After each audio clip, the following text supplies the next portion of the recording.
The White House is springing back to life. AP PhotoWASHINGTON, a smiling crowd of unmasked people filling the largest room in the White House. A visiting head of state welcomed with pomp, circumstance and handshakes. A 94-year-old Medal of Honor recipient receiving a joyous hug from Vice President Kamala Harris. The White House is springing back to life. Thanks to growing availability of the coronavirus vaccine and a recent relaxation of federal guidance on masks and distancing, the Biden administration is embracing the look and feel of pre-pandemic days on Pennsylvania Avenue. More West Wing staffers are turning up there for work, and more reporters will be doing so as well, as the White House spreads the message that a return to normal is possible with vaccinations.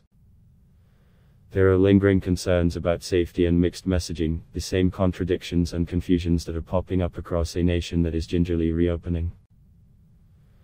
But the images of a reopened, relaxed White House stand in striking contrast to the days when it was the site of several COVID-19 outbreaks last year, a sign of just how far the pandemic has begun to recede in the United States. "We're back," White House Press Secretary Jen Psaki declared at Friday's daily briefing. "I can confirm we're a warm and fuzzy crew and we like to hug around here." The changes within the White House over the past week were swift and sweeping. Hugs were in, masks were, mostly, out. There was no need to stand 6 feet apart. And no one seemed to enjoy the shift more than Biden, the most backslapping and tactile of politicians. The president had been happy to announce the relaxed mask guidance when he appeared in the Rose Garden on May 13 without a mask, just hours after the CDC said those who are fully vaccinated don't need to wear masks in most settings. The cheerfulness carried over this past week into a series of larger public events that would have been out of bounds earlier in Biden's presidency. For the second straight day, the White House on Friday opened the East Room, the executive mansion's largest room, to scores of outside guests. Smiling broadly, Biden awarded the Medal of Honor for the first time as Commander-in-Chief, giving it to 94-year-old retired Col. Ralph Bucketcher, for acts of bravery during the Korean War some 70 years ago. The White House timed Friday's ceremony to coincide with the visit of South Korea's President, Moon Jae-in, who joined Biden at the event before their policy meetings. Both world leaders repeatedly clasped Bucket's hands and crowded in for a photo with the war hero's extended family. A day earlier, an even larger group of lawmakers and other guests were on hand to witness Biden sign legislation to counter an alarming spike in crimes against Asian Americans and Pacific Islanders. House Speaker Nancy Pelosi, Caliph, and Sen. Susan Collins, our Maine, were among the lawmakers trading hugs and kisses. "The nicest part is being able to shake hands again and to see people's smiles," Collins marveled at one point.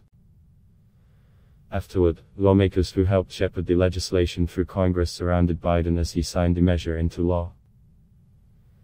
The president also engaged in an act that had largely disappeared from official Washington during the pandemic. He shook hands with a few guests before leaving. Earlier that day, he had welcomed the newest Kennedy Center honorees to the White House for a visit that marked the return of celebrity wattage to the property.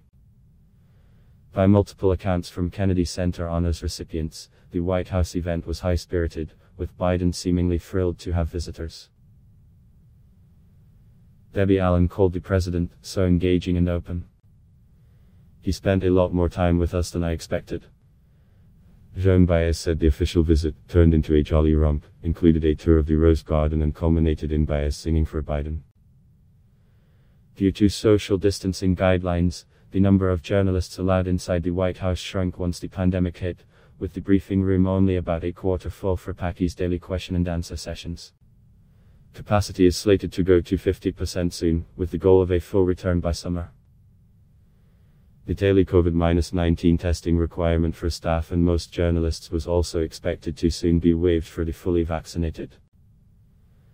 And the parking spaces around the West Wing and Eisenhower Executive Office building have been fuller as of late. Psaki said the effort to return to a more normal vibe was part of continuing to open the White House up, the people's house up to the American people. But questions remain about protocol. Abiding by the safety guidelines is a matter of the honor system. And Psaki acknowledged Friday that the White House did not have plans to verify vaccination status. Members of the administration and the Centers for Disease Control and Prevention have continued, at times, to offer confusing guidance on exactly when, and by whom, a mask should still be worn. Yet in most ways, the mood has changed dramatically. The first image that Americans saw of Biden at the White House as president was on Inauguration Day, as he sat behind a resolute desk in the Oval Office wearing a mask. Aiming to draw a stark contrast with the Trump White House, which took a cavalier attitude toward the virus within the building, the Democratic administration consistently erred on the side of caution, at times exceeding precautions recommended by the CDC. For months, Biden had privately groused that the pandemic prevented him from having face-to-face meetings with lawmakers and world leaders alike, and he chafed at having to conduct diplomacy by Zoom. On Friday, the White House unfurled all of its traditional in-person pageantry for Moon's visit, and the two men were able to sit across from each other in the state dining room and, later, answer questions before a mask-free audience of diplomats, officials and reporters. Facebook Blog Test. Why?